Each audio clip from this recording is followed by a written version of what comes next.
Terve, kokki Kolmonen. Tänä aamuna paistetaan semmonen seitiohut muuna.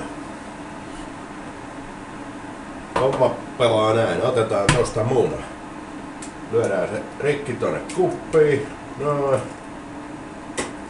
Virautetaan vähän tomppua tossa näin.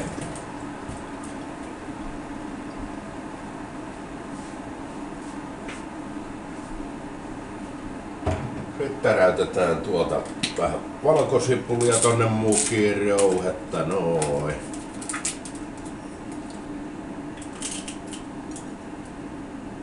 Perkele. Nyt meni härveli hajalla. Tätä tässä on odotettukin. No, ei se mitään. Pannaan pois. Saadaan rouheet vähän isompana sinne sitten myöhemmin. Nyt pannaan vähän suolaa sinne kanssa, niin ei oo ihan mauton molkku. Ja toi antaa hyvää soundia, kun pistää vähän tuota chilimaustetta. Joo. Nyt kaivellaan täältä jostain haarukka.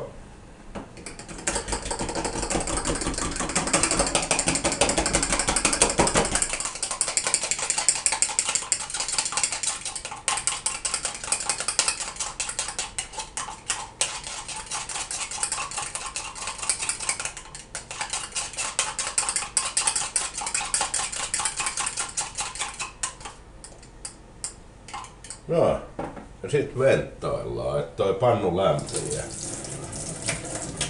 Pannu täytyy olla kuuma ennen tätä operatsuunia.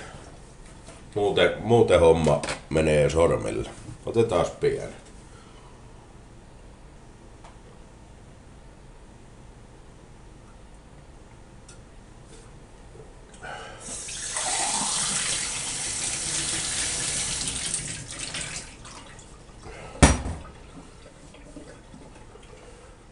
Ei oo lämmin vielä, venttaillaan.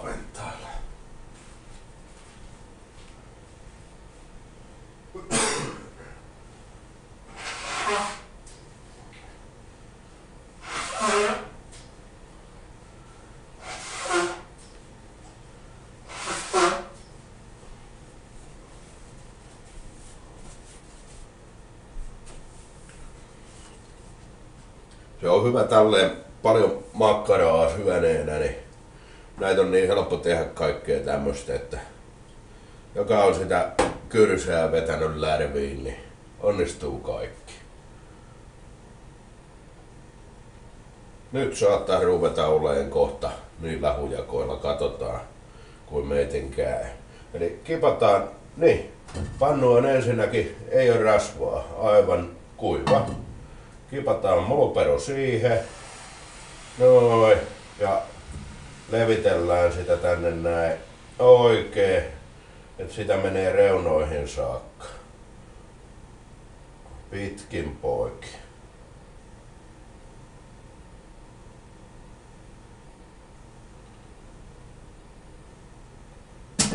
Sitten annetaan vähän aikaa lämpöä sinne vielä.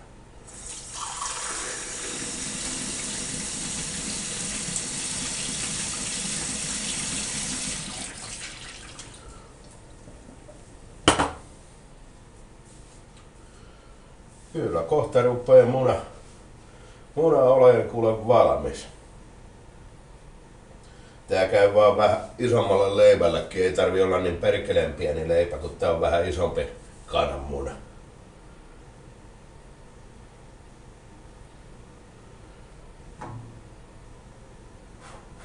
Ei oo ihan vielä. Kohta tärähtää.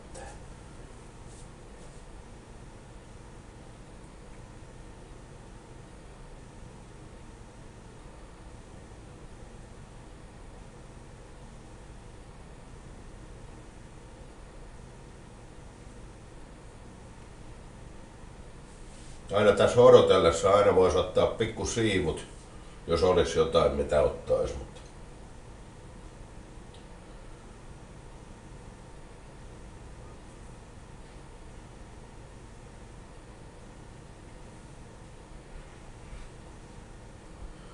Mä luulen, että rupeaa mulopero olemaan valmis, kun ei se enää valu täältä, kattokaa mihinkä se niinku pysyy täällä.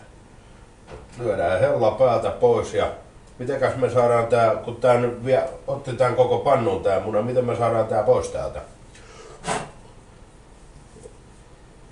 Puhalletaan se pois. Ja vai otetaanko reunasta kiinni vai puhalletaan se pois. No, sieltä se tulee. Tämmönen komea paistettu kananmuna. Ei muuta kuin kaikki munia paistelee. Se näistä aamun toimista. Hei!